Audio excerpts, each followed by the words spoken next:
আল্লাহ নবী নূর নবী দয়া নবীর দরবারে একটা যুবক ছেলে একদিন চলে আসলো। ছেলেটা ইহুদি ধর্মের ছেলে ছিল, ইহুদি ঘরের ছেলে ছিল। কেমন ভাবে নবীর পক্ষে থাকলে, নবী পাকের গোলামি করলে নসিবটা কিভাবে পাল্টে যায় দেখে নিন। এ নওজোয়ান তরুণেরা, যুবকেরা, ওই ইহুদি ঘরের যুবকটা আল্লাহ নবীর দরবারে এসে বাইরে থেকে নবী পাক কি বলে শুনতে লেগেছে। আল্লাহ নবী সাহাবাদেরকে এক একটা করে দিনের বাণী শোনায়, সামাজিকতা কথা শোনায়, ইনসাফের কথা শোনায়, ইনসানিয়তের কথা শোনায়। এখানে আরেকটা কথা বলে নি, আমাদের অনেকে ধারণা হলো ইসলাম হলো ১৫০০ বছরের না। ইসলাম তো সেইটা যিনি বাপ আদম মেনেছিলেন, কারণ ইসলামের প্রথম বাণী হলো লা ইলাহা ইল্লাল্লাহ, নেই কোনো ইলাহা এক আল্লাহ ছাড়া।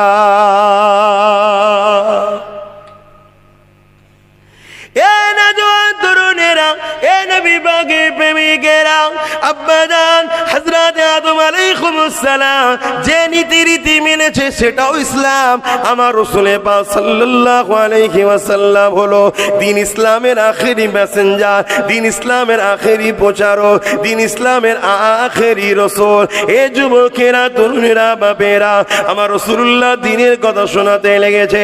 আর একটা কথা বলে দিই, অনেকে মনে করে ইসলাম মানে নামাজ, ইসলাম মানে শুধু রোজা, ইসলাম মানে শুধু দাড়ি টুপি, ইসলাম মানে শুধু হজ করা। না না না না, এগুলো যেমন ইসলামের মধ্যে রয়েছে, এর থেকেও বড় জিনিস হলো ইসলাম মানে মানবতা, ইসলাম মানে অন্যায়কে মিটিয়ে দিয়ে ন্যায়কে জিন্দা করা, ইসলাম মানে সভ্যতা, ইসলাম মানে গরিবকে সাহায্য করা, ইসলাম মানে অসহায়কে আশ্রয় দেওয়া, ইসলাম মানে খোদার্থকে খানা খাওয়ানো। আল্লাহ নবী একদিন বসে রয়েছে, একজন রাহেব চলে এলো। রাহেব বলা হয় ইহুদিদের ধর্মগুরুকে রাহেব বলা হয়, যেমন মুসলমানদের ধর্মগুরুকে আলেম উলামা বলা হয়, ঠিক তেমন ইহুদিদের ধর্মগুরুকে রাহেব বলা হয়, খ্রিস্টানদের ধর্মগুরুকে পাদ্রী বলা হয়, হিন্দু ভাইদের ধর্মগুরুকে ব্রাহ্মণ করা হয়। এ যুবকেরা, তরুণীরা, বাবেরা, এ নবী পাকের প্রেমিকেরা, ইসলাম আমার রাসূল শিক্ষা দিচ্ছে। ওই রাহেবটা জিজ্ঞাসা করতে লাগলো, এ আব্দুল্লাহ বেটা মুহাম্মদ সাল্লাল্লাহু আলাইহি ওয়াসাল্লাম, ইসলামের সবথেকে ভালো কাজ কোনটা? আল্লাহ নবী কি বলেছিলেন? ইসলামের সবথেকে ভালো কাজ হলো খোদার্থকে খানা খাওয়ানো। এ যুবকেরা, এমন সমাজে অনেক নামাজি আছে ইতিমের মালকে ছেড়ে রেখেছে, সমাজে এমন অনেক হাজি আছে নিজের ভাইয়ের সম্পদকে ছেড়ে বসে আছে, অথচ তার ভাইয়ের পরিবার বাচ্চারা খোদার্থ রয়েছে, দেখতে যায় না। এটা আমার রাসূলের ইসলাম নয়। নবীর ইসলাম হলো তুমি নিজের জন্য যেটা পছন্দ করো, তোমার একটা ভাইয়ের জন্য সেটা পছন্দ করো। এটা হলো রাসূলুল্লাহর ইসলাম। এ যুবকের, আমি যে কথা বলছিলাম, আল্লাহ নবী নূর নবী দরবারে ইহুদি যুবকটা আসলো। আল্লাহ নবীর কথা শুনে ইহুদিটা বড় খুশি হয়ে গেল। যুবকটা আমার নবীর মোহাব্বতে পড়ে গেল, আমার নবী পাকের সাথে সাথে ঘুরতে লাগলো, আমার নবী পাকে কাজ করতে লাগলো। ১-২ বছর নয়, 7টা বছর নবী পাকের সাথে সাথে পিছনে পিছনে ঘুরতে লেগেছে। কিন্তু ইসলাম তখনও কবুল করেনি, কালেমা তখন মানে নে, এক আল্লাহ রসুলকে মেনে নেয়নি। কিন্তু আমার নবীকে ভালো লেগেছে, নবী পাকের কাজগুলো ভালো লেগেছে, এই নবী পাকের সাথে সাথে থাকতে থাকে। আল্লাহ নবী যখন মদিনা নববী শরীফে নামাজ পড়তে ঢুকতেন, ওই ইহুদি যুবকটা আমার নবী পাকের জুতা মোবারককে নিয়ে এমনি করে বুকে করে জড়িয়ে ধরে দাঁড়িয়ে থাকতো। আমার নবী যখন নববী শরীফ থেকে নামাজ পড়ে বেরোতেন, জুতা মোবারককে কদমে লেগিয়ে দিতেন। আল্লাহ নবী বারণ করতো, ছেলেটা বলতো, ইয়া রাসূলুল্লাহ, আমাকে বড় ভালো লাগে, প্রেমে আপনি আমাকে বাধা দেবেন না। আল্লাহ নবী কাউকে কখনো কোনো ভালোবাসায় বাধা দেয়নি। এ যুবক তরুণেরা, এমন সময় একদিন ওই যুবকটা আমার রাসূলুল্লাহকে জুতো দেয়নি, সঙ্গে সঙ্গে নবী সাহাবাদেরকে জিজ্ঞাসা করেছে, সেই ইহুদি ঘরের যুবকটা কোথায় গেল, তাকে আজকে কেন দেখতে পাইনি?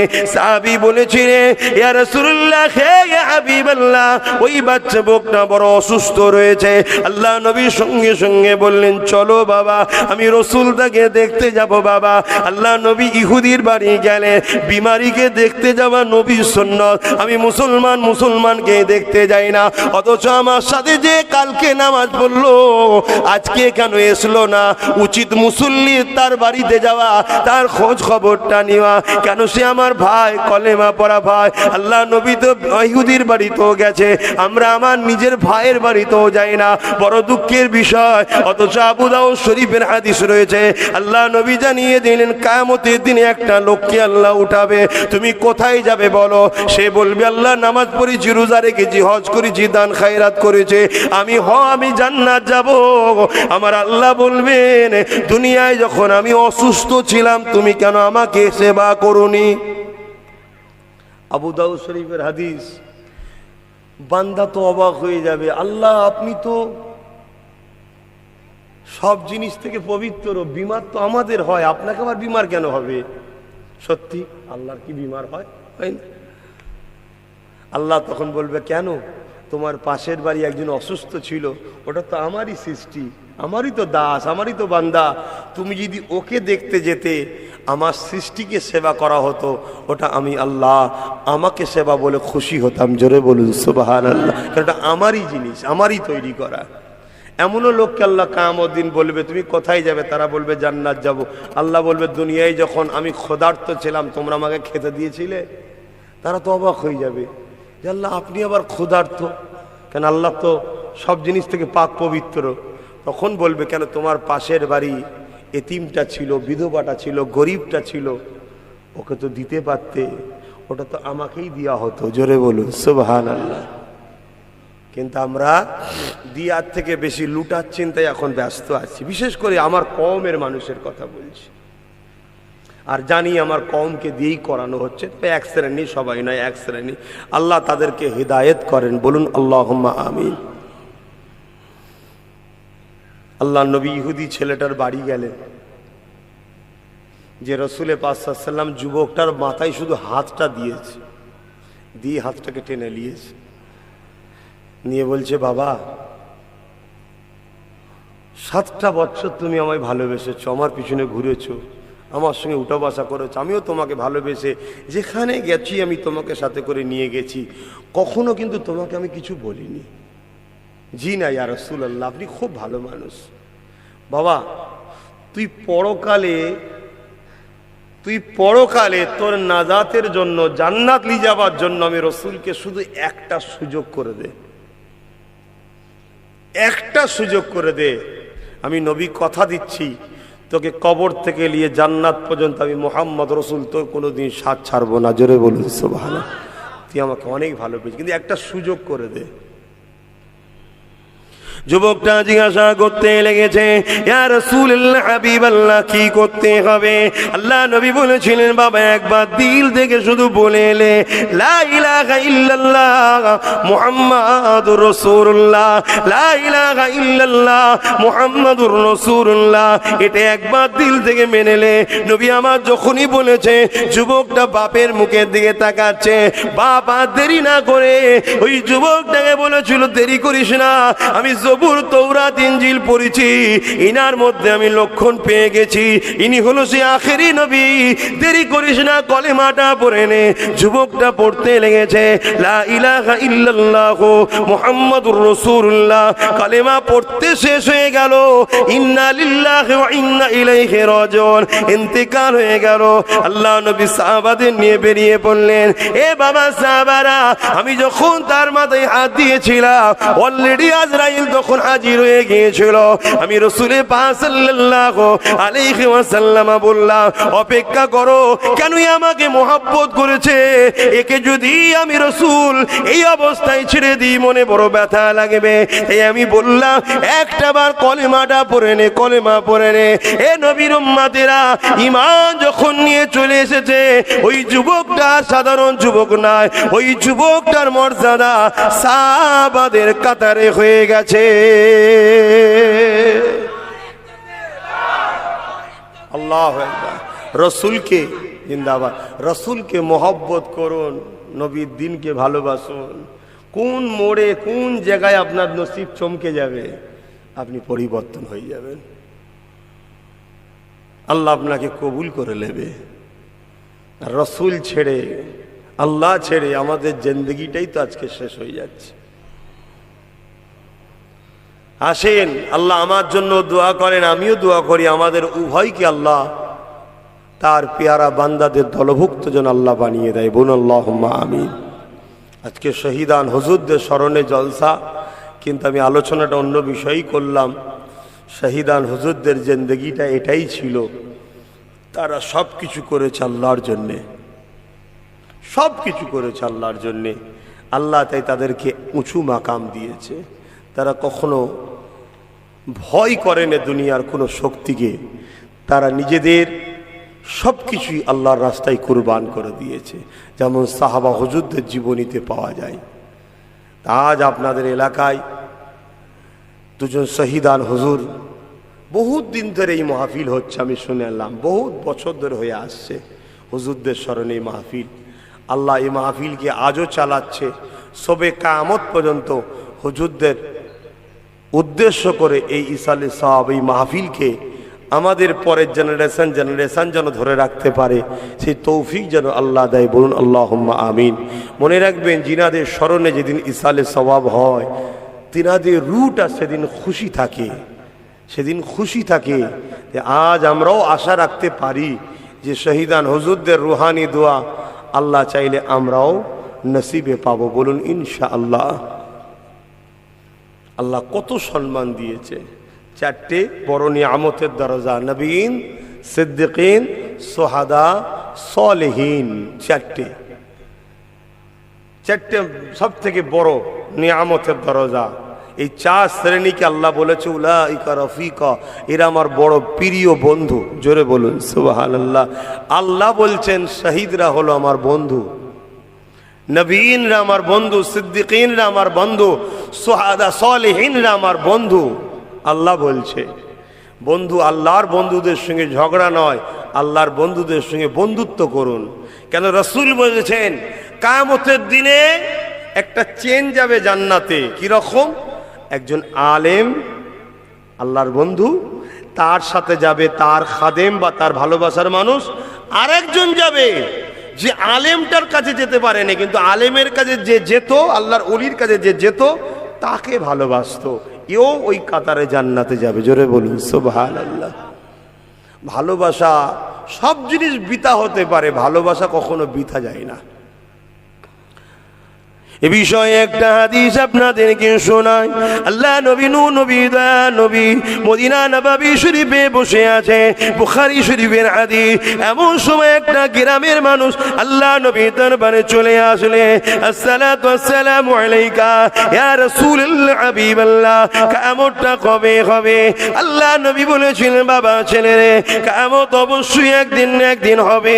কারণ আল্লাহ যখন কোরআনের মধ্যে জানিয়েছে ইযা ওয়াকাতিল লাইসা লিওয়াকাতিহা কাযিবা, কিয়ামত অবশ্যই হবে, এই ঘটনার মধ্যে কোনো মিথ্যা নাই, এই ঘটনাটা অবশ্যই ঘটবে। তবে বাবা ছেলে, তুমি কিয়ামতের জন্য কি করেছো বলো? এ বাবা ছেলে, মা'আদাত্তালাহা, কি করেছো বলো? ফাকামাদাতুলাহা কাসীরা সালাতি ওয়া সিয়ামি, ইয়া রাসূলুল্লাহ হাবিবাল্লাহ, বেশি বেশি নামাজ রোজা করতে পারে না, ফরজ ওয়াজিব সুন্নাতে মুআক্কাদাটুকু করেছে। তবে ইল্লা আন্নী উহিব্বুল্লাহ ওয়া রাসূলুহু, আমার অন্তরে, আমার হৃদয়ে, আমার কলবে সব থেকে বেশি আল্লাহ ও আল্লাহ নবীকে ভালোবেসেছি। এই কথাটা শোনার সাথে সাথে নবী আমার কি জবাবটা দিয়েছিলেন শুনে রেখে দে। আল মারউ মা মান হাব্বা, দুনিয়ায় যে যাকে ভালোবাসবে পরকালে সে তার সঙ্গে থাকবে। এ আমার সাহাবীরে, দুনিয়ায় তুমি যখন আমাকে ভালোবেসেছো, আখিরাতে তুমি আমার সঙ্গে থাকবে। এই হাদিসটাকে সামনে রেখে সাহাবা হুজুররা জিজ্ঞাসা করেছিলেন, ইয়া রাসূলুল্লাহ হাবিবাল্লাহ, তরুণ একজন মানুষ আর একজন মানুষকে ভালোবাসে, দুনিয়ায় কোনোদিন দেখা হয়নি, কিয়ামতের দিনে কি করে দেখা সাক্ষাৎ হবে? আল্লাহ নবী জানিয়ে দিলে, কিয়ামতের দিনে আমার আল্লাহ তার সঙ্গে পরিচয়টা ঘটিয়ে দেবে। যেমন বোঝাবার জন্য বলছি, আজ দুইজন শহীদানকে এলাকার মানুষ ভালোবাসে, মেহনতের কষ্টের পয়সা দিয়ে তাবারুকের ব্যবস্থা করে হুজুরের স্মরণে জলসা করতে লেগেছে, হুজুরের ভালোবাসায় মাহফিল করতে লেগেছে। আমরাও মূল্যবান সময়কে এমন করে কেনা খরচ করে এই মাহফিলে এসে বসে আছি, হুজুরের জলসায় হাজির হয়েছি। দুনিয়ায় কোনোদিন তো তিনি আমাদের ঘরে যদি আল্লাহ দেখিয়ে থাকে আমরা তো কখনো দেখতে পাইনি, কেননা তিনি অনেক আগে চলে গেছে। এই হাদিসটাকে সামনে রেখে সাহাবা হুজুরদের করে নবী জানিয়েছিলেন, সাহাবারা কিয়ামতের দিনে আল্লাহ তার সঙ্গে তার পরিচয় করে দেবে। হযরতে আব্বাস ইবনে মালিক, হযরতে আব্বাস ইবনে মালিক আর আরেকজন শহীদান হযরতে লতিফ রাহমাতুল্লাহ আলাইহি, দুজন শহীদানের স্মরণে তিনাদের সঙ্গে কিয়ামতের দিনে আমাদের পরিচয়টা করিয়ে দেবে। রাসূলের হাদিস সত্য, ঈমান আমাদের রয়েছে, বিশ্বাস আমাদের আছে। আল মারউ মা মান হাব্বা, দুনিয়ায় যে যাকে ভালোবাসবে পরকালে সে তার সঙ্গে জান্নাতে যাবে।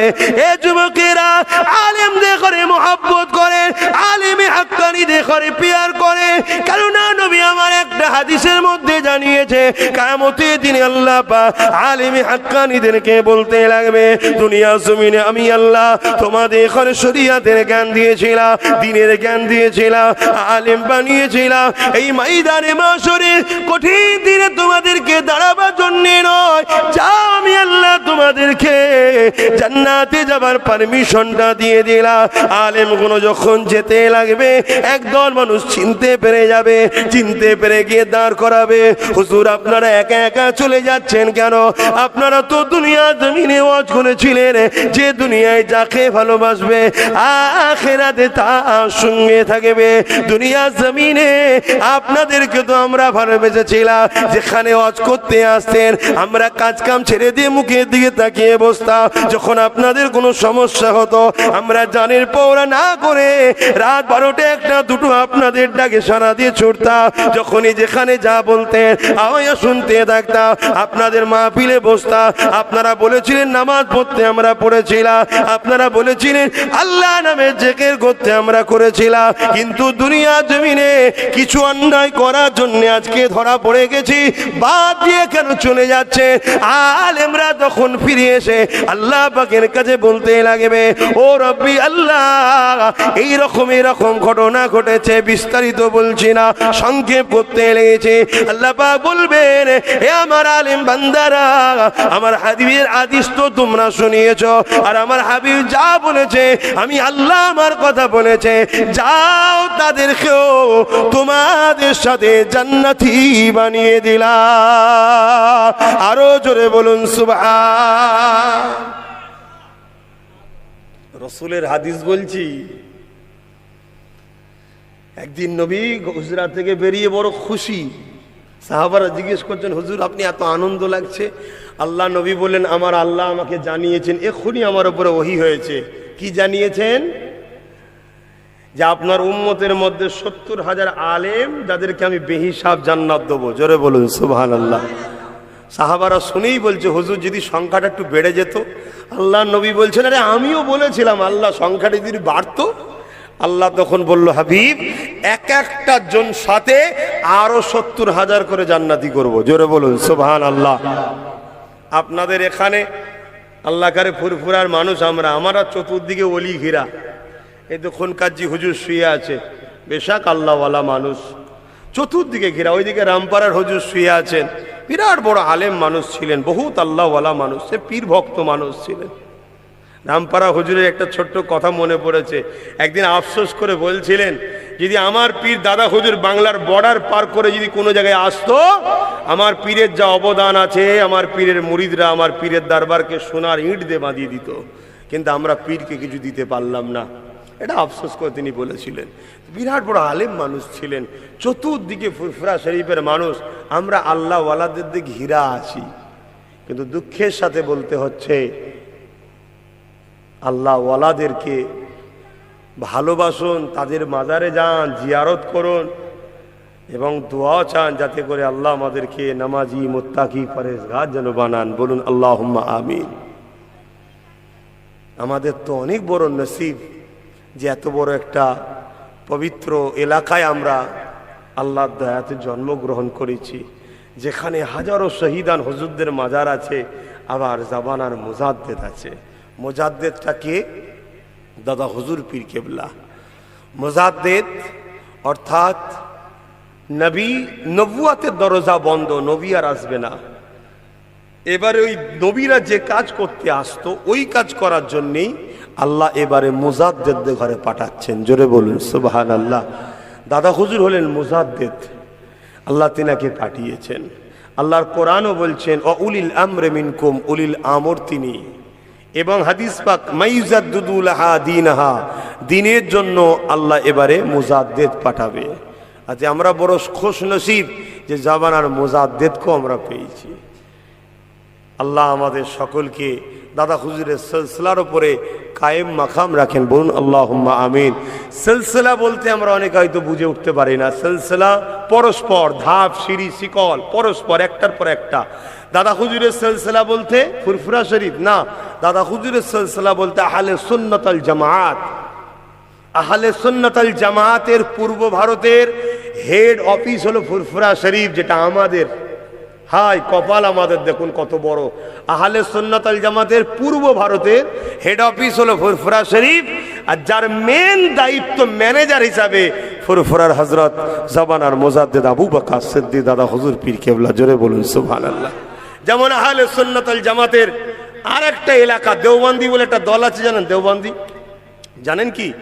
তিনাদের পীর সাহেব হাজী ইমদাদুল্লাহ মুহাজির মাক্কি রহমাতুল্লাহ আলাইহি, তিনি আবার ওই এলাকায় আহলে সুন্নাত আল জামাতের দায়িত্ব পেয়েছিলেন। তিনারও প্রচুর অবদান আছে, কথা বুঝে আসছে।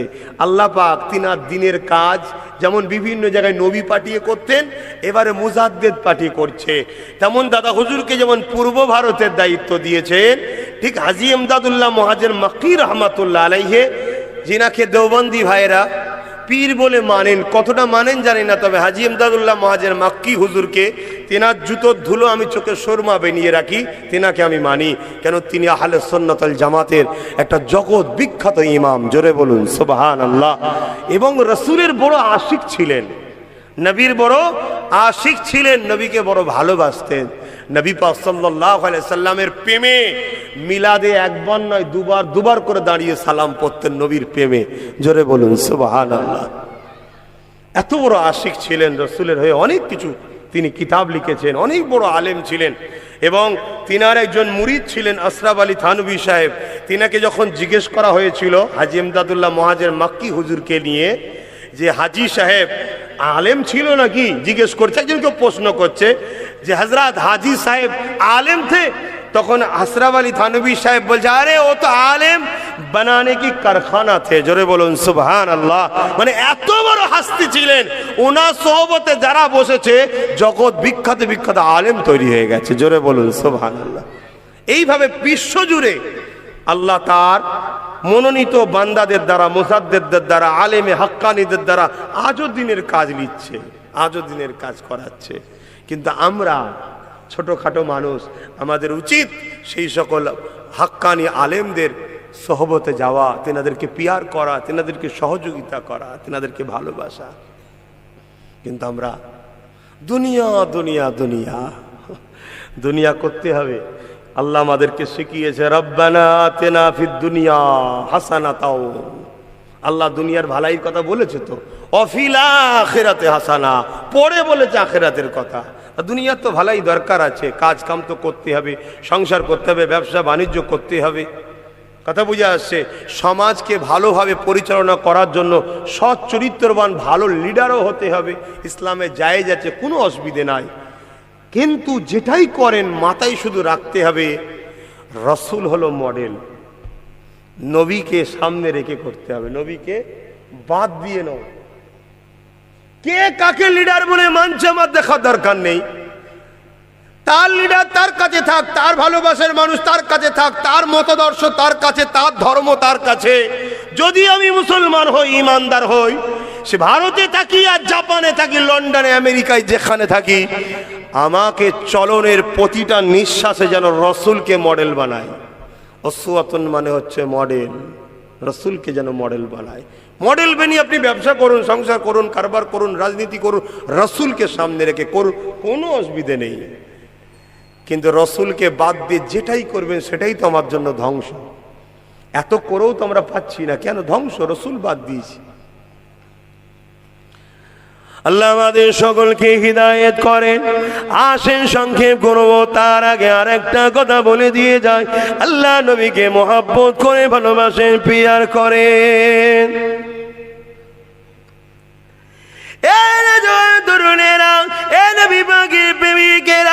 আল্লাহ তওবাকারীকে বড় পছন্দ করে। প্রথমেই বলেছিলাম, তবে মনে রেখে দেবেন, আদমে আউলিয়া তৈরি হয়, বিয়াদমে আবু জেহেল তৈরি হয়। আল্লাহ সবাইকে তওবা করার সুযোগ দিল, রসুলের দুশমনকে কিন্তু আল্লাহ তওবা করার সুযোগ দেয় না। কেন? আল্লাহ কোরআনে ওয়াদা করে দিয়েছে, আমার হাবিব এমন একটা ব্যক্তিকে আমি জান্নাতে প্রবেশ করতে দেব না যে কিনা আপনার দুশমনের সঙ্গে বন্ধু রেখেছিল। কথাটাকে খুব ভালো করে মনে রাখবেন। আপনি নবীর সঙ্গে দুশমনি করেন নে, আপনি নামাজ পড়েন, রোজা রাখেন, হজ করেন, দান খায়রাত করেন, সব আপনার ভালো রয়েছে, কিন্তু আপনি এমন একটা লোকের সঙ্গে বন্ধুত্ব করেছেন যে কিনা আপনার নবীর দুশমন। আল্লাহ কোরআনে ওয়াদা করে দিয়েছে, এমন একটা ব্যক্তিকেও আমি জান্নাতে ঢুকতে দেব না যে কিনা আপনার দুশমনের সঙ্গে বন্ধুত্ব করেছে। কেননা আমার রাসূলের জন্য আল্লাহ সব বানিয়েছে। 7টা জাহান্নাম, 8টা জান্নাত। কেন? আল্লাহ তো 8টা, আল্লাহ পাক 7টা জাহান্নাম করেছে, 7টা জান্নাত করতে পারতেন। আল্লাহ তাই করেছে, কিন্তু একটা বাড়তি আল্লাহ করেছে, ওটা আমার রাসূলুল্লাহর খাতিরে করেছে। এ যুবক, কি করে আমি রাসূলের কথা বলবো? আল্লাহ যা সম্বন্ধে জানিয়ে দিয়েছে, ওয়ারাফানা লাকা যিকরা, আমি আপনার জিকিরকে বুলন্দি করেছি, আমি আপনার জিকিরকে বড় মাকাম দিয়েছি, আমি আপনার আলোচনাকে বড় সম্মানিত করেছে। কেমন সম্মানিত করেছি? আল্লাহ নবী জানিয়ে দিলেন, কেউ যদি আমার আলোচনা করে, আমার আলোচনাকে আল্লাহ নিজের আলোচনার মধ্যে শামিল করে দিয়েছে, নিজের আলোচনার মধ্যে গণ্য করে দিয়েছে, তাহলে সেই নবীর আলোচনা কি করে আমি করব? যার আলোচনার প্রতিটা মুহূর্তে আপডেট হয়। যেমন আমাদের মোবাইল রয়েছে হাতে, বোঝাবার জন্য বলছে, মাসে একবার হোক দুবার হোক অটোমেটিক আপডেট এসে যায়। আপডেট যখন মারেন, নতুন নতুন সিস্টেম অটোমেটিক চলে আসে। বোঝাবার জন্য বললাম, আমার রাসূলুল্লাহর মর্যাদাকে আমার আল্লাহ প্রতিটা সেকেন্ডে সেকেন্ডে আপডেট করতে লেগেছে, প্রতিটা মুহূর্তে মুহূর্তে আল্লাহ নবীর সম্মান মাকামকে বাড়াতে লেগেছে। তাই তো আল্লাহ জানিয়ে দিলে, ইন্নাল্লাহা ওয়া মালাইকাতাহু ইউসাল্লুনা আলান নবী ইয়া আইয়ুহাল্লাযীনা আমানু। এই যে আল্লাহ কোরআনে বলছেন, নিশ্চয়ই আমির আল্লাহ আমার হাবিবের উপর দরুদ পাঠায়। আল্লাহ দরুদ পাঠায় মানে আল্লাহ পড়ে না আল্লাহুম্মা সাল্লি আলা, আল্লাহ এটা করে না। এর মানে হলো এটা, আল্লাহ তার হাবিবের গুণগান প্রশংসা বাড়াতেই থাকে। আরো জোরে বলুন সুবহান। এ যুবকেরা, নামাজ আমাদের জন্য ফরজ, রোজা আমাদের জন্য ফরজ। যদি নামাজ কাজা হয়ে যায় গুনাহ হবে, রোজা কাজা হয়ে যায় গুনাহ হবে, বেঈমান কাফের হয়ে যাবে না, তওবা করলে আল্লাহ মাফ করে দিতে পারে। হজ আমাদের জন্য, মালদারদের জন্য ফরজ। যদি কেউ কাজা করে ফেলে গুনাহ হবে, তওবাকারীকে আল্লাহ মাফ করে দিতে পারেন এবং করে দেবেন, ওয়াদা করেছে। আল্লাহর জন্য দান খায়রাত করতে হবে, এখনো আমাদের জন্য সব ফরজ, ইবাদত ইবাদত ইবাদত। আর আল্লাহ তিনি তিনার হাবিবকে ইবাদত বানাইনে, তিনার হাবিবকে আল্লাহ ঈমান বানিয়েছে। অর্থাৎ আপনি বাজারে গেলেন, আলু পটল যা কিছু বাজারে কিনবেন কিনেছেন, কিন্তু ব্যাগ পাত্র যদি না থাকে আনবেন কি করে? আপনি নামাজ রোজা হজ যাকাতটা বুঝাবার জন্য বলছি। আল্লাহ দুনিয়ায় আপনার ইবাদত এটা কিনেছেন, এটা কিন্তু আপনি করেছেন, নিয়ে যাবেন কি করে? পাত্র দরকার। ওই পাত্রটা হলো নবী, অর্থাৎ নবীর আদব, নবীর প্রেমটা হলো ঈমান। যদি আদব আর প্রেমে ঘাটতি হয়, ইবলিস 7 কোটি বছর নামাজ পড়েছে, নাজাত আছে? এই জায়গাটা মাথায় রাখবেন, রাসূলের মাকামটার দিকে খেয়াল রাখবেন। কেন আজ 2 ধরনের হামলা আমাদের উপরে হচ্ছে। একদল লোক আমাদের জানমালের দুশমন, একদল লোক আমাদের জানমালের দুশমন, আর একদল লোক আমাদের ইমানের দুশমন। জানমালের দুশ্মনকে চিনা যায়। যেমন আমার দেশে যারা বসে আছে, বুঝতে পারছেন না, লজ্জার কিছু নেই, সত্য কথা, তারা তো আমাদেরকে তাড়াতে চাইছে, মারতে চাইছে। এটা হচ্ছে জানমালের দুশ্মন।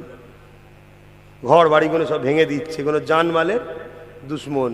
কিন্তু ইমানের দুশ্মনকে চিনা বড় মুশকিল, কেন ইমানের দুশ্মন হুবাহুব মুসলমান সেজে আছে। চিনবেন কি করে? নবীর মাকামের কথা বললেই কষ্ট হয়, নবীর আলোচনা করলেই অসুবিধে হয়, নবীর শানের কথা বললেই কষ্ট হয়, নবীর মর্যাদার কথা বললেই কষ্ট হয়, নবীর প্রেমের কথা বললেই কষ্ট হয়। এটা একটা চিনার বড় নমুনা। আপনারা আম মানুষ, আপনাদের ঘরে বলে গেলাম। আর পৃথিবীতে একটা লোক জান্নাত যেতে পারবে না যার মধ্যে ঈমান নাই। সে হুজুরের ছেলে হোক আর হুজুর দাবিদার হোক, মুফতি হোক আর ইমাম হোক আর আলেম হোক, ঈমান ছাড়া নাজাত কারণে। ঈমানদার যত বড়ই গুনাহ করুক, যত গুনাহ করুক, একদিন না একদিন কিন্তু আসামি জাহান্নাম খেটেও জান্নাত যাবে। জোরে বলুন সুবহানাল্লাহ। ঈমানটা কি? রসুলের প্রেম আর নবীর আদব। সব কিছুর থেকে সব কিছুর উপরে নবীকে প্রেম করতে হবে, সব কিছুর থেকে সব কিছুর উপরে নবীকে আদব করতে হবে। কথা বুঝতে পারছেন? এটা হলো ঈমান। আমার কথা বুঝছেন তো নাকি অসুবিধা হচ্ছে? এটা হচ্ছে মূল জিনিস। কিন্তু আজ আমাদের নবীর প্রেম আদব আমাদের কমে যাচ্ছে। যদি প্রেম আদব থাকে, আমরা সবকিছু আমরা কোরবান করতে পারবো, নবীর একটা সুন্নাতকে কোনোদিন কোরবান করতে পারবো না। যদি আদব প্রেম থাকে, আমার নবী পছন্দ, আমার নবী ভালোবাসতেন, আমার নবী পিয়ার করতেন, এটাকে আমি কখনো কোরবান করতে পারবো না। এটা হচ্ছে প্রেমের পরিচয়। দরুদ শরীফ আল্লাহুম্মা সাল্লি আলা সাইয়্যিদিনা ওয়া আলা আলি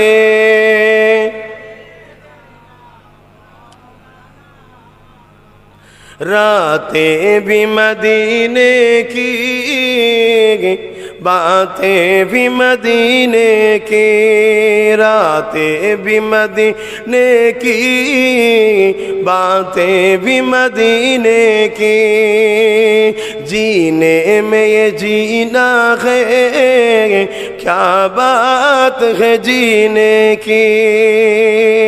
अरसा तैबा की जिस गलियों से गुजरे, अरसा तैबा की जिस गलियों से गुजरे, इस वक्त भी गलियों से खुशबू है पसीने की। आरो जोरे बोलें ना सुबहानाल्लाह। नारे दिवा কবি আমার রসুল 1450 বছর হয়ে গেল দুনিয়া থেকে আখিরাতের রাস্তায় রওনা দিয়েছে, কিন্তু রসুল রওজা মুবারকে হায়াতুন নবী, জিন্দা নবী মানেন তো? জি, এটা ফুরফুরাওয়ালাদের মত নয়, এটা আহলে সুন্নাত ওয়াল জামাতের মত। ফুরফুরা হলো আহলে সুন্নাত ওয়াল জামাতের পূর্ব ভারতের হেড সেন্টার, মতটা হলো আহলে সুন্নাত অর্থাৎ সাহাবাদের মত। এটা জোরে বলুন সুবহানাল্লাহ। হ্যাঁ, এবং যে দেওবন্দি কথা বলছি, দেওবন্দ মাদ্রাসা যিনি প্রতিষ্ঠাতা কাসেম নানতুবি সাহেব, উনিও বইয়েতে লিখেছে নবী হায়াতুন নবী বলেই তিনার বিবিদের ঘরে বিবাহ করা হারাম। কেন? স্বামী মারা গেলে তালাক হয়, মারা যখন যায়নি বিবি তালাক হয়নি, তালাক যখন হয়নি নেকা বিবাহকে বিবাহ করা যায় না। কথা বুঝে আসছে? এটা দেওবন্দিদেরও মত, আর বেরেলভিদেরও মত হচ্ছে রসুল হায়াতুন নবী। এটা মাথায় রাখবেন। আমার রসুল 1450 বছর আগে কবে চলে গেছে, কিন্তু আজও মদিনা শরীফে রসুলে পাকের পাসিনার খুশবু পাওয়া যায়। জোরে বলুন সুবহানাল্লাহ। যারা গেছে জিজ্ঞেস করুন, যত আতরই কিনে নিয়ে আসি, আল্লাহ যাদেরকে নিয়ে গেছে দেখুন, যত আতরই কিনে নিয়ে আসো, ওইখানে যে খুশবুটা পাওয়া যায়, ওই খুশবু কোনো আতরে নাই। অথচ ওখানে বাজারে যখন ওই আতরটা শুকবেন, সেম ওই খুশবু পাবেন। যেটা ওখানে পাওয়া যাচ্ছে। তবেই তো পেয়েছি, খুশি মনে নিয়ে আসেন। যতদিন মক্কাতে মাখবেন সেম খুশবু পাবেন, কিন্তু এখানে চলে এসে মাখুন খুশবু আলাদা। কেন? যেমন সূর্যর কেউ ফটো তুললে তার আকৃতি বোঝা যায় না, কেন অত লেন্স ক্যামেরা নাই।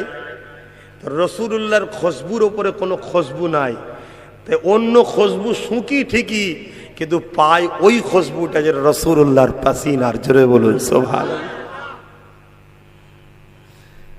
তাই শায়েখ তার ভাষায় বলছে, इस वक्त भी गलियों से खुशबू है पसीने की, रातें भी मदीने की, बातें भी मदीने की, जीने में जीना है क्या बात है जीने की, तारीफ गलाएगी जब अल्फाज नहीं मिलते, तारीफ के लायक जब अल्फाज नहीं मिलते, तारीफ करे कोई किस तरह मदीने की। आरो जोरे बोलुन सुबहानाल्लाह। আমার নবীর মদিনার তারিফ করবে বাকে, তারিফ করার ওয়ার্ড শব্দই তো পাওয়া যাবে না। জোরে বলুন সুবহানাল্লাহ। নবীর তো মাকাম অনেক ওপরে, নবীর মদিনা শরীফের মাকাম শুনলে অবাক হয়ে যাবে। নবীর পছন্দ শহরে শুধু তারিফ শুনলে। এক তারিখের মধ্যে আছে একজন হাজি হজ করতে গিয়ে দই খেয়েছে। স্বাভাবিক আমরাও খেয়েছি, আপনারা যারা গেছেন খেয়েছেন, দই খেয়েছে। খেতে খেতে সাথে হাজিদের ঘরে বলছে, ধর এর থেকে আমাদের এলাকার দই ভালো বলেছে। স্বাভাবিক নর্মাল ব্যাপার বলেছে, কিন্তু না, প্রেমের কাছে এটা নর্মাল নয়। প্রেমটাই তো বুঝলাম না, প্রেম কাকে বলে, প্রেম কাকে বলে সেটাই তো বুঝলাম না। তবে শরিয়াতে প্রেম এটা বলা হয় নিজের খুশি নয়, যাকে ভালোবাসো তার খুশিটাই খুশি, নিজের বলে কিছু থাকে না। একে বলা হয় প্রেম। বুঝাবার জন্য বুঝাচ্ছি। এক গ্লাস পানি নেবেন, ঘরে গিয়ে কিছু চিনি দেবেন, চামচ দিয়ে ভালো করে গুলবেন, তারপরে দেখবেন ওর মধ্যে কি আছে বলুন। এখন দেখার পরে কি দেখবেন? পানি, চিনি আছে না নেই? আছে, কিন্তু দেখা যাচ্ছে। প্রেম একে বলা হয়, যাকে ভালোবাসি নিজেকে তার কাছে এইভাবে বিলিয়ে দেওয়া, নিজের বলে আর কিছু অস্তিত্ব থাকে না, কিন্তু আছি সেখানে, কিন্তু আমার অস্তিত্ব বলে কিছু নেই, সবটাই তার। একে বলা হয় প্রেম। তা দইটা যখনই খেয়েছে বলছে দইটা ভালো নয়। হাজি সাহেব ঘুমিয়েছে রাত্রিরে, আল্লাহ নবীর খবে দিদার হচ্ছে। জোরে বলুন সুবহানাল্লাহ। যা কপাল ভালো, এটা বাহানায় পেয়ে গেলি। আল্লাহ নবী বলছে, এই আমার মদিনা থেকে তুমি বেরিয়ে যাও, যেখানে দই ভালো সেখানে যাও। বলুন সুবহানাল্লাহ। চিন্তা করুন, আল্লাহ নবী তার শহরকে কত ভালোবাসে, তাহলে আমরা আমাদের শহরকে ভালোবাসবো না কেন? আল্লাহ নবী তার মক্কাকে ভালোবেসেছে, মাতৃভূমি, তাহলে আমরা কেন আমার ভারতকে ভালোবাসবো না? এটা তো আমাদের মাতৃভূমি। কিন্তু আমরা হুজুররা যখন দেশ ও সমাজের জন্য কথা বলি, কিছু মানুষের সমস্যা হয় যে হুজুররা বলবে কেন। আরে এটা বলা রাসূলের সুন্নাত, ভালোবাসা রাসূলের সুন্নাত। আমার সমাজ, আমার দেশ, আমার মাতৃভূমি, আমার দেশের সার্বভৌমত্বকে নিরাপদে রাখা চেষ্টা করা, এটা আমার দায়িত্ব, আমার রাসূল করেছে। তো যাক, আমি যেটা বলতে চাইছি, নবী মদিনাকে এত ভালোবাসতেন। আল্লাহ নবী একদিন হাত তুললেন, ও রব্বি আল্লাহ পাক, আপনি মক্কাতে যা রহমত দেন তার থেকে দুগুণা বেশি রহমত আমার মদিনাতে দেন। আল্লাহ নবী মদিনাকে এত ভালোবাসতেন, আল্লাহ নবী মদিনাকে এত পেয়ার করতে। হযরতে আনাস থেকে রওয়ায়াত রয়েছে এবং হযরতে আবু হুরায়রা থেকেও রওয়ায়াত রয়েছে। এই হাদিসটা বুখারী শরীফেও পাবে, মুসলিম শরীফেও পাবে, মুত্তাফাকুন আলাইহি হাদিস। আল্লাহ নবী জানিয়ে দিলেন, এ বিশ্বে মানুষ রেখে দাও, আমার মদিনার উপরে কেউ যদি হামলা করার প্ল্যান করে, আমার পছন্দের শহর মদিনার উপরে কেউ যদি হামলা করার ষড়যন্ত্র করে, নাটক করে, প্ল্যান তৈরি করে, হামলা কিন্তু কিন্তু করেনি, নিয়ত করেছে হামলা করব। এই অবস্থায় যদি সে তওবা ছাড়া মারা যায়, আল্লাহ পাক তাকে জাহান্নামে এইভাবে গলাবে যেমন সীসা আগুনে দিলে গলে যায়। আমার শহরের ওপরে যে হামলা করার প্ল্যান নেবে, হামলা করেনি, শুধু প্ল্যান করেছে, আল্লাহ তাকেও এইভাবে আগুনে দিয়ে গলাবে। কেন? এটা আমার পছন্দের শহর। তাহলে নবীর পছন্দের শহরের ওপরে হামলা করলে প্ল্যান, হামলা করেনি, প্ল্যান করলে যদি শাস্তি হয়, তাহলে নবীর সুন্নাত এই টুপিকে নিয়ে যারা ইফতার পার্টিতে নাটক তৈরি করছে তাদেরকে আল্লাহ কি করবে একটু ভাবা দরকার আছে না নাই? খারাপ লাগলো? আমার কাছে রসুলের থেকে কেউ বড় আছে নাকি ভাই? অনেকে বলে যে হুজুর আপনি কি বলছেন, ভালো ভালো লোক বসে আছে, তুমি যদি ভালো লোকের ধর্ম মানো তাহলে ঠিক আছে, আর যদি আমেনার লালের ধর্ম মানো ইসলাম, তাহলে বাপ তোমাকে আমার কথা মানতে হবে। কেন? আমার দাদা হুজুর পীর কেওলার ওসিয়াতনামা বেশি দূর নয়, কালকে যদি ঘরে না থাকে দরবারে যাবেন, আমার বাড়ি তো পাওয়া যায়, দরবারে সব জায়গায় পাওয়া যায়। দাদা হুজুর ওসিয়াতনামার মধ্যে লিখেছে, দাড়ি, টুপি, জুব্বা, পাগড়ি তুচ্ছ তাচ্ছিল্য করলে কাফের হয়ে যাবে। কে লিখছে? জবানার মুজাদ্দেদ। কারো ক্ষমতা নেই কথাটার বিরোধী করার, মুজাদ্দেদকে মানতে হবে, রসুলের হুকুম। দাড়ি, টুপি, জুব্বা, পাগড়ি কেউ যদি তুচ্ছ তাচ্ছিল্য করে কাফের হয়ে যাবে। এখানে যাদের যাদের মাথায় টুপি নেই এরা কেউ কাফেরও নয় আর গুনাহগারও নয়। টুপি না পড়লে গোনা হয় এটা বাজে কথা, টুপি না পড়লে গোনা হয় না। টুপি পড়লে সুন্নাতের সওয়াবটা পাওয়া যায়, না পড়লে গোনা হয় না। কথা কিছু বুঝছেন না, বোঝেন না? কিন্তু টুপি নিয়ে কেউ যদি নাটক করে, টুপি নিয়ে কেউ যদি ড্রামা তৈরি করে, রাসূলের সুন্নাতকে একটা মুমিনা মুসলিম নারীর মাথায় পরানো চলবে না। সেখানে অর্ধেক উলঙ্গ শরীর দেখা যাচ্ছে, তার মাথায় নবীর টুপি পরাই কিভাবে? সেখানে আমার কম বসে আছে, এগুলো ইসলামের ক্ষতি না ক্ষতি নয়? কি গো কথা বলুন, এর প্রতিবাদের দরকার আছে না নাই?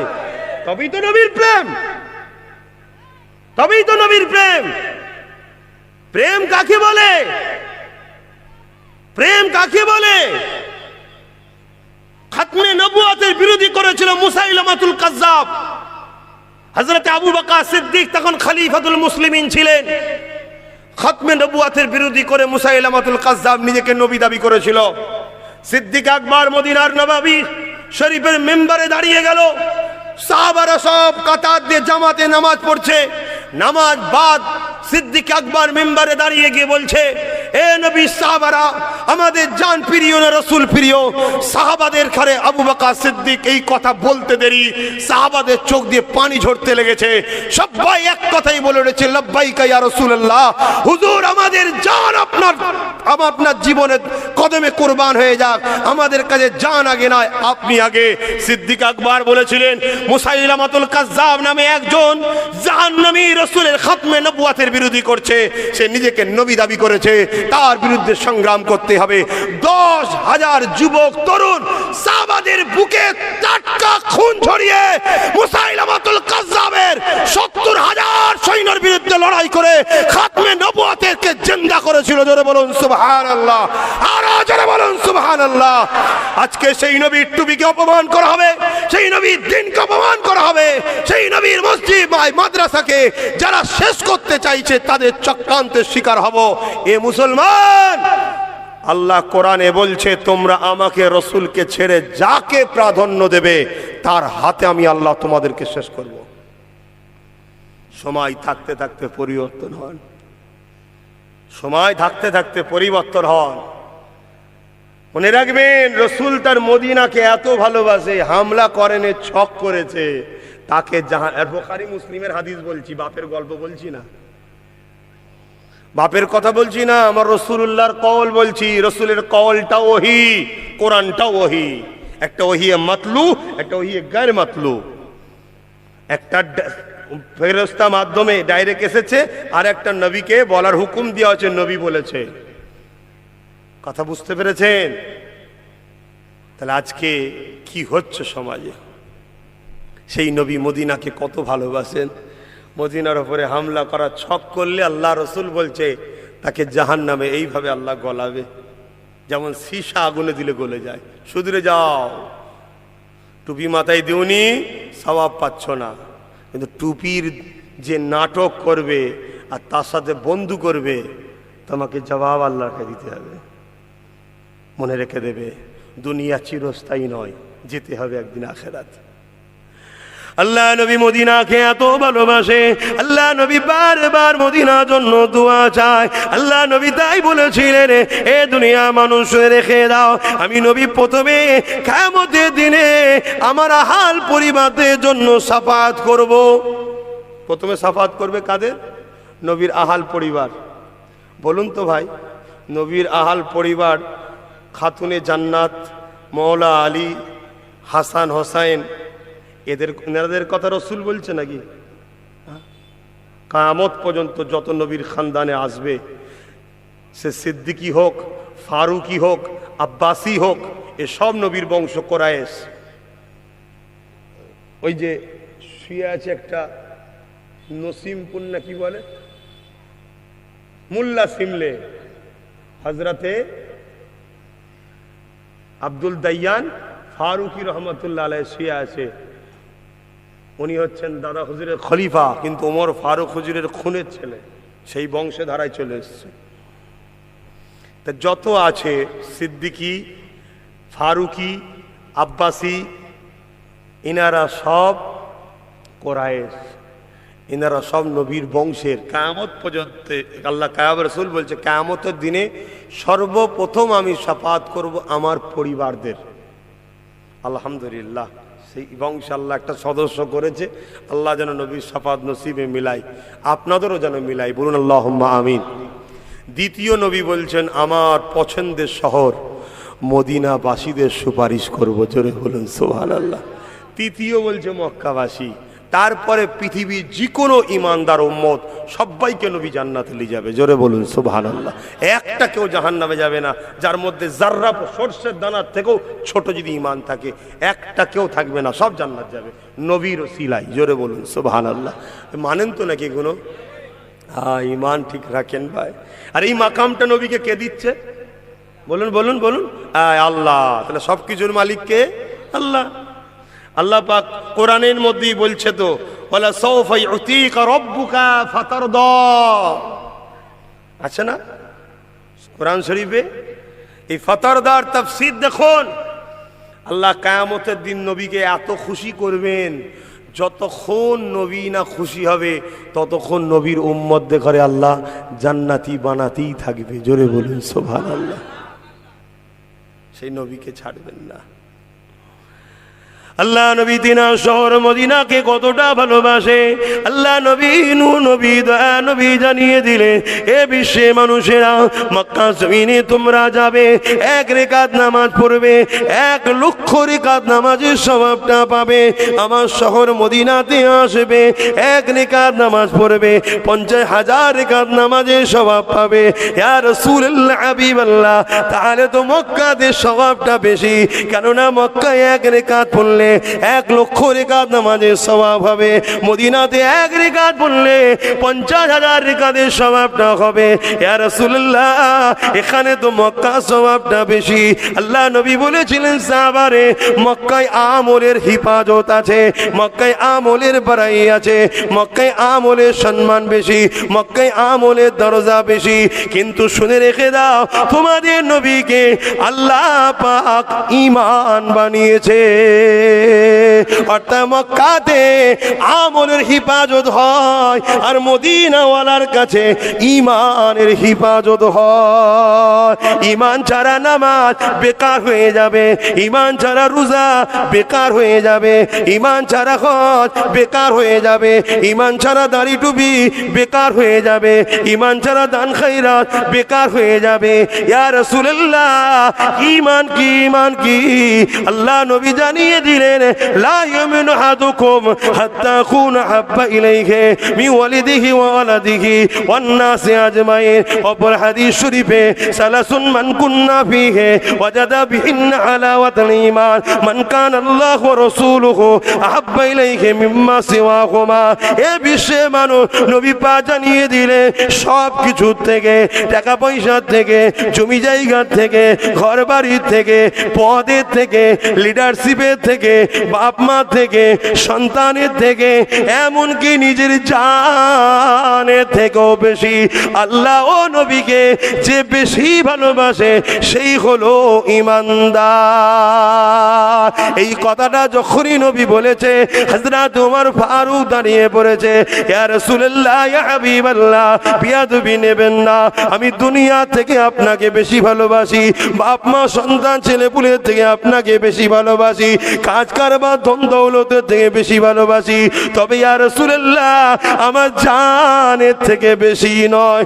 উমর বলছে, আল্লাহ নবী বলল, উমর ঈমান হবে না। তাহলে হযরত উমর বসে বললেন, মাথাটা হ্যাট করে নিলেন, আবার দাঁড়িয়ে গেলে, ইয়া রাসূলুল্লাহ, হাবিবাল্লাহ, আমি উমর সাক্ষী দিলাম আমি আমার জানের থেকে আপনাকে বেশি ভালোবাসি। আল্লাহ নবী বলেছিলেন, উমর রে, ঈমান কামিল মাকাম।